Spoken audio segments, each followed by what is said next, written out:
الفيديو المنتظر، الفيديو اللي قلت لكم هعمله لكم عن ارباح السوشيال ميديا وعن ازاي تعرفوا تعملوا صفحه، وهفيدكم بكل المعلومات اللي اعرفها، وان شاء الله يا رب مش هخبي عنكم اي معلومه. مبدئيا انا بريئه من ذنب اي حد هياخد المعلومات دي ويعمل صفحه ويكبرها بس في حاجه حرام او في حاجه مش كويسه.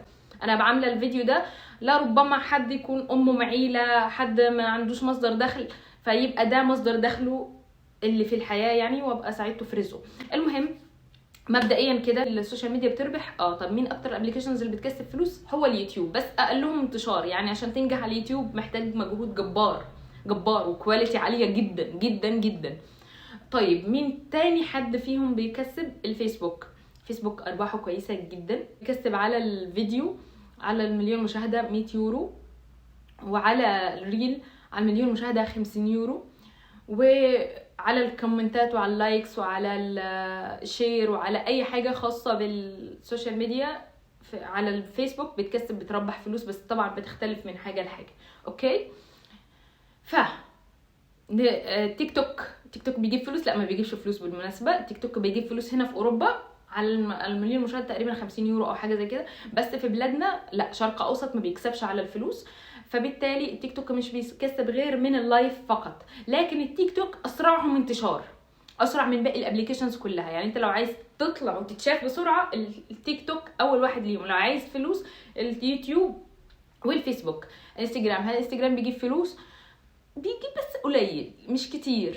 رقم واحد. رقم اتنين بيجيب طبعا على اللي هي النجوم والحاجات اللي بتتعمل على الريلز دي والهدايا والجو ده. انستجرام مهم قوي قوي قوي في ايه بقى؟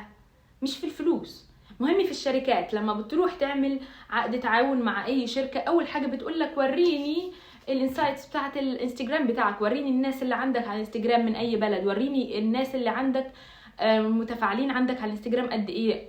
معرفش، هما اول حاجه بيسالوا عنها الانستجرام قبل اي ابلكيشن تاني. يعني انت لو مشهور على الانستجرام وباقي الابلكيشنز لا، هيقولوا لك تعالى برضو.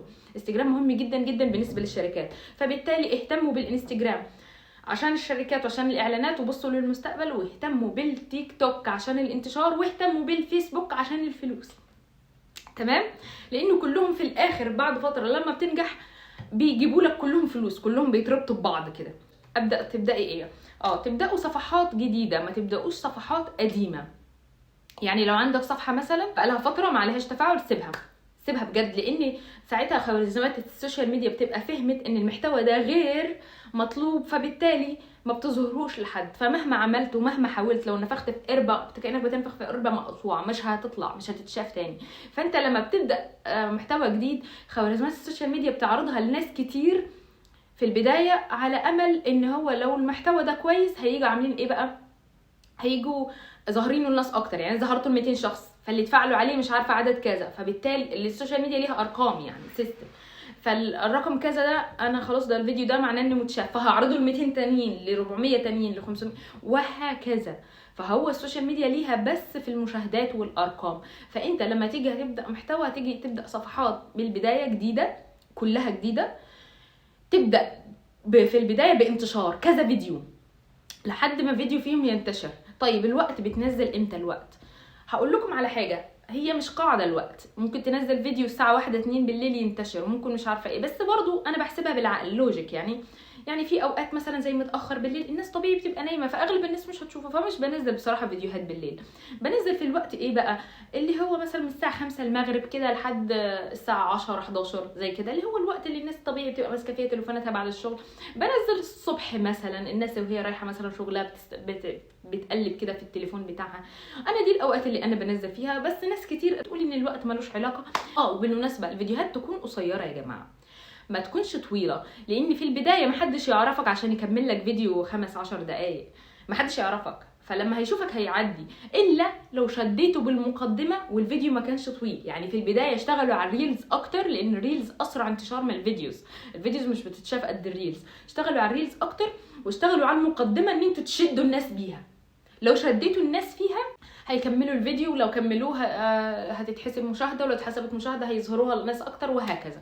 طيب ايه التطبيقات اللي انا بستخدمها للمونتاج؟ انا بستخدم تطبيق انشوت، هكتب لكم اسمه على الشاشه وهحط لكم صورته في اول كومنت. فتطبيق انشوت ده لذيذ جدا، واغلب الحاجات اللي فيه مش مدفوعه، مش هتحتاج تدفع لها، بس بتحتاج تشوف اعلان عشان تحفظ الفيديو بدون علامه مائيه. ونصيحتي احفظوا الفيديوهات او شيروها بدون علامه مائيه، ما تشيروهاش بالعلامه المائيه. يا ستي في ناس كتير اول ما بنبدا الصفحات بيبعتوا لنا رسائل اكبر لكم الصفحات، زياده متابعين، زياده لايكات، زياده كومنتات. لو عملت الحركه دي، الكومنتات او المتابعين او اللايكات او الكومنتات، الحاجات دي كلها الفيك، لو عملتها في صفحاتك كانك بتقفل الصفحه بتاعتك.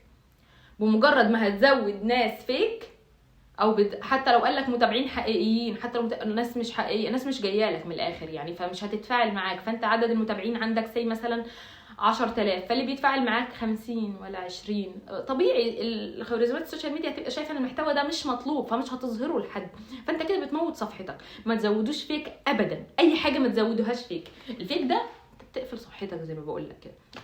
فكروا في اهتمام المشاهدين طول الوقت. شوفوا ايه الفيديو اللي الناس تشدوا ليه عندكم وحبوا نوعيه الفيديوهات دي، حاولوا تقدموها. نزلوا للمشاهدين بيتشدوا له، للمشاهدين بيحبوه. لحد دلوقتي انا قلت الحاجات اللي انا اعرفها كلها تقريبا، فلو حد لسه عنده سؤال اكتب لي في الكومنتات. وبالتوفيق يا رب يرزقكم كلكم يا رب بالحلال. مع السلامه.